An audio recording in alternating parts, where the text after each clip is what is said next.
Olá, meu querido amigo, minha querida amiga, estamos novamente com a Bíblia na mão. Como disse hoje, literalmente com a Bíblia na mão. E nós estamos no livro dos Números. Vamos adentrar neste livro hoje. Peçamos a graça do Senhor nesse instante, com a Bíblia na mão. E é interessante, com a Bíblia na mão, convido você a abrir a sua Bíblia no capítulo 6 do livro dos Números. 6, se você consegue fazê-lo, capítulo 6. Precisamente no versículo 22. Capítulo 6, versículo 22. Seria uma oração no início desse estudo do livro dos Números. Números, capítulo 6, versículo 22. Ao iniciarmos o estudo deste livro, o Senhor falou a Moisés: dize a Arão e a seus filhos: assim abençoarei os israelitas. O Senhor te abençoe e te guarde. O Senhor te mostre seu rosto radiante e tenha piedade de ti. O Senhor te mostre seu rosto e te conceda a paz. Que o Senhor nos dê a graça, irmãos e irmãs, de adentrarmos nas Sagradas Escrituras, sempre tendo presente a égide da bênção. E a bênção procede do próprio Deus. Então, livro dos Números. O povo é recenseado, é contado. Aqui no Brasil nós estamos num tempo de recenseamento. Estamos sendo contados. E é interessante que quando Deus convoca o povo a sair do Egito, também se tem uma contagem. Quantos foram aqueles que saíram? Ao longo do caminho vão nascendo pessoas e ao mesmo tempo vão morrendo. Porque veja, o povo tenta Deus, e aí é interessante, eu vou tirar o sinal daqui para não me atrapalhar tanto. É um sinal, viu? O padre disse que cada livro, um sinal nós iríamos utilizar. Mas logo eu explico a questão desse sinal. Então vejamos. O povo tenta Deus. Tenta Deus. Deus é tentado constantemente pelo povo. Por que nos fizeste sair do Egito para morrer de fome nesse deserto? O povo não confia na palavra de Deus. E aí diz que Deus castiga. Então, se nós formos olhar para o livro dos Números, o livro do Deuteronômio, o livro de Josué, nós vamos encontrar sempre esta realidade. O povo tentando Deus e, segundo a mentalidade da época, Deus castigando o povo. Então, os mais idosos, que são mais cabeça dura, tanto que no capítulo 21 do livro dos Números, nós vamos encontrar o próprio Deus dizendo ao povo: em Massa e Meriba não ouvistes a minha voz. Os vossos pais me tentaram no deserto e por terem me tentado, morreram. E é uma verdade. Também o povo tentou Deus quando estava passando sede. Não é? Então Deus vem, e o povo tenta verdadeiramente Deus. E aí Deus manda aquelas serpentes abrasadoras para que piquem o povo que está tentando a ele. Moisés intercede a Deus e Deus vem em socorro do povo.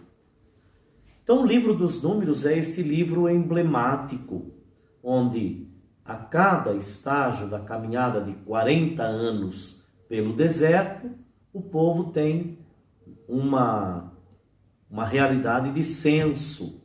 Ao longo de todo o livro de Números, que são 36 capítulos, nós vamos encontrar a realidade do recenseamento. Não é? Depois da matança, o Senhor falou a Moisés e ao sacerdote Eleazar, capítulo 26.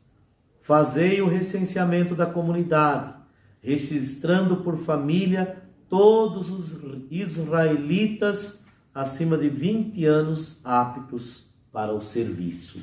Então, é preciso entender e compreender esse livro, lê-lo. Tem até pelo meio uma guerra santa, o padre já disse, tem pelo meio uma bênção, e nós nos contentamos, creio, com estas pequenas particularidades do livro dos Números. É interessante entender e compreender que neste livro também Deus vai dizer claramente a Moisés: tu não entrarás na terra prometida. Se lermos com atenção e com carinho, iremos entender e compreender. Também neste livro nós vamos novamente encontrar aquelas partes que tocam a cada tribo. Por exemplo, qual é a tribo que vai ser tribo guerreira? Qual é a tribo que vai ser a tribo sacerdotal? Então está presente também no livro dos Números. Qual é a herança que pertence a cada tribo? Então cada tribo tem, de uma certa forma, uma parte desta herança. Se a terra prometida, ela é a terra do povo de Deus, dividida em clãs, em grupos, cada grupo recebe uma determinada parte. E essa determinada parte, ela é concedida pelo próprio Deus.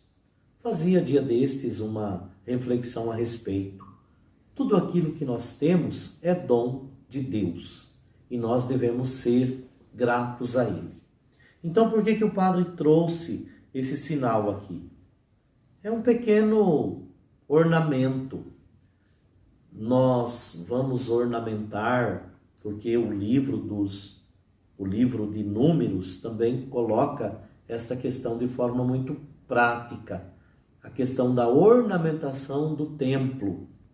Cada comunidade, ela deve doar, ou cada tribo, ou cada pessoa de determinada tribo, por respeito, por amor ao templo, deve doar.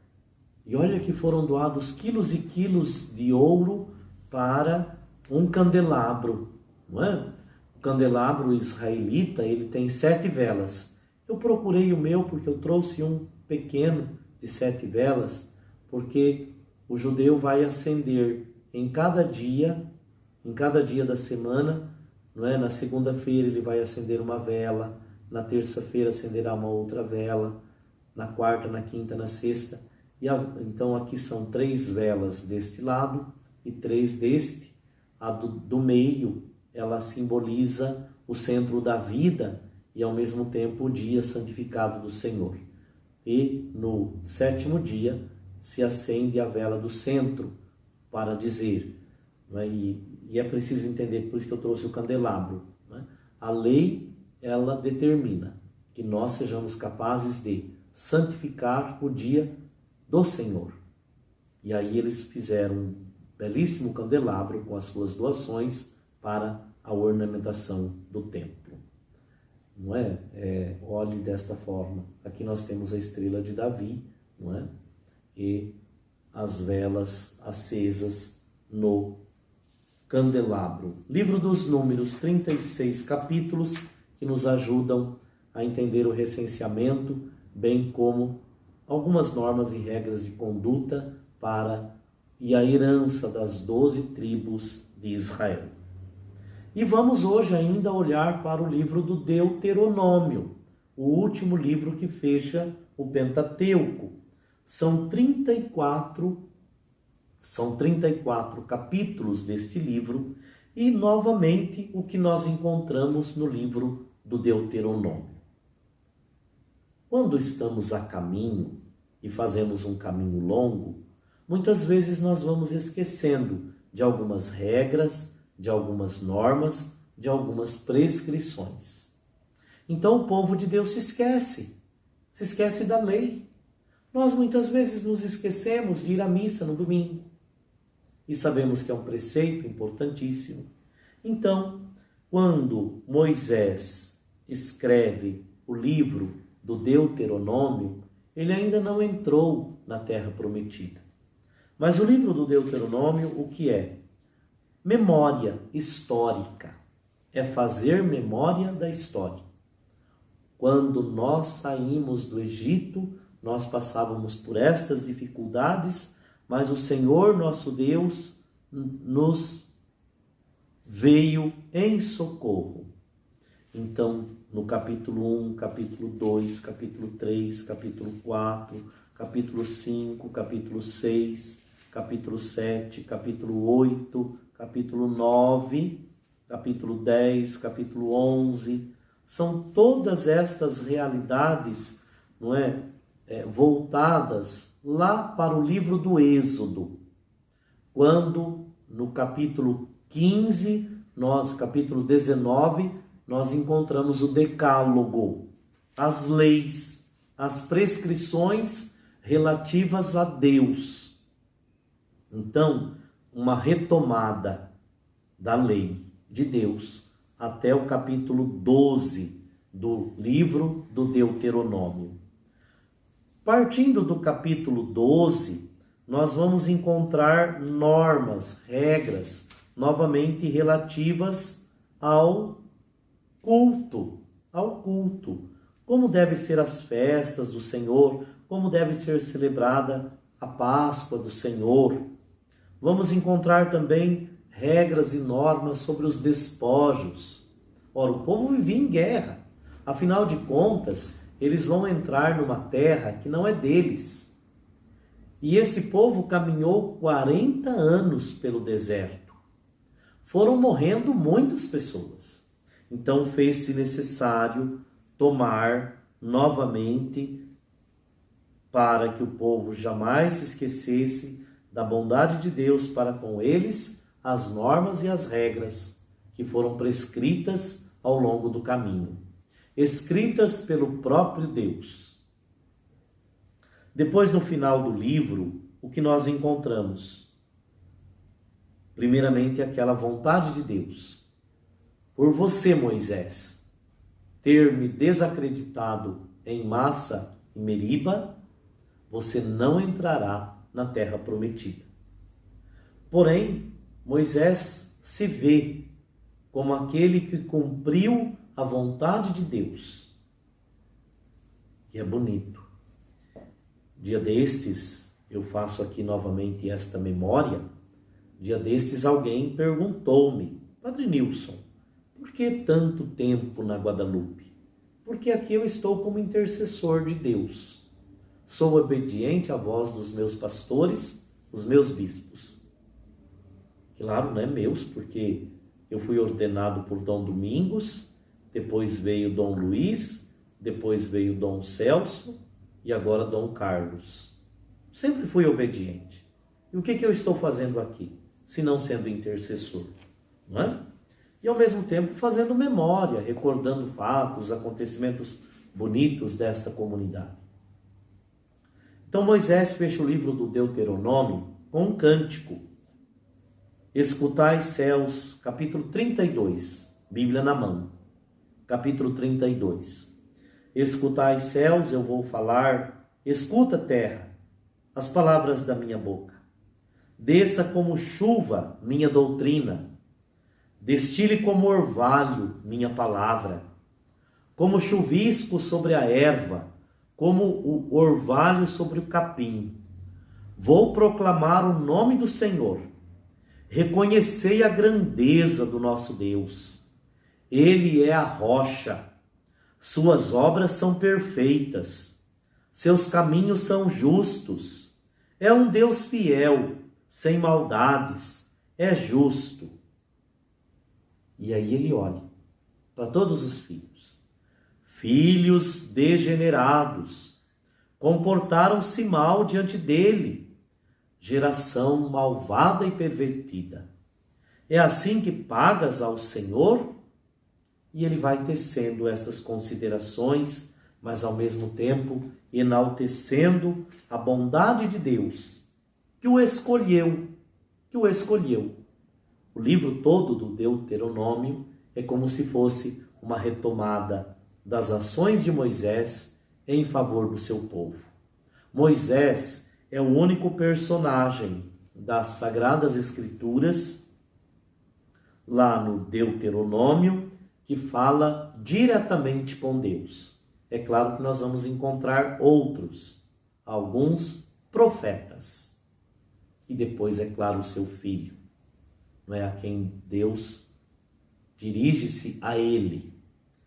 Moisés, portanto, depois de terminar este cântico bonito, que se encontra no capítulo 32 e 33, são 2 capítulos, no 32 e no 33, nós nos deparamos com ele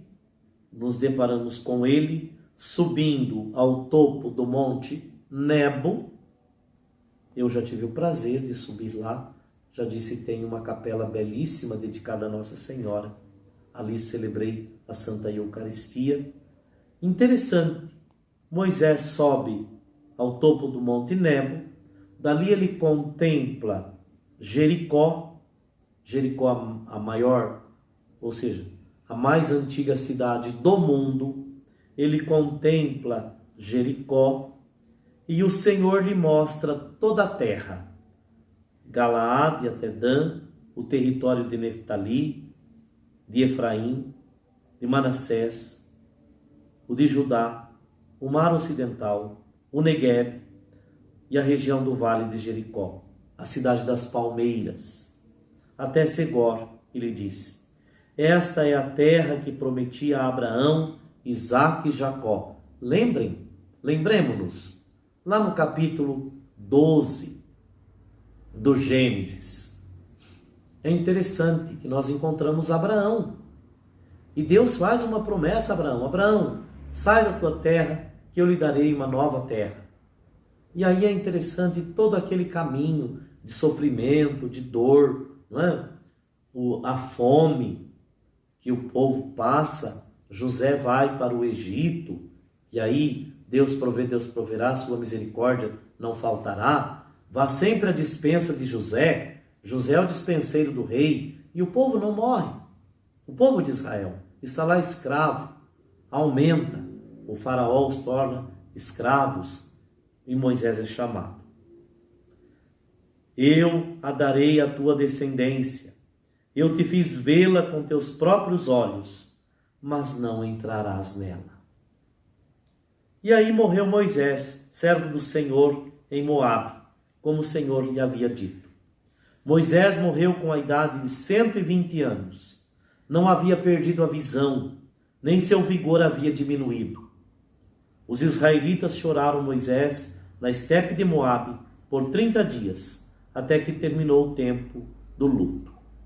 E é interessante ser intercessor, falar diretamente com Deus e ao mesmo tempo não poder entrar na terra prometida.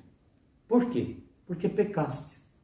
Porque, de uma certa forma, fostes contra o próprio Deus. E que maravilha, vamos seguindo o caminho com a Bíblia na mão, agora aprendendo a história de Josué, aquele que entra com o povo na terra prometida. E o que ele faz? Qual é a missão de Josué ao cruzar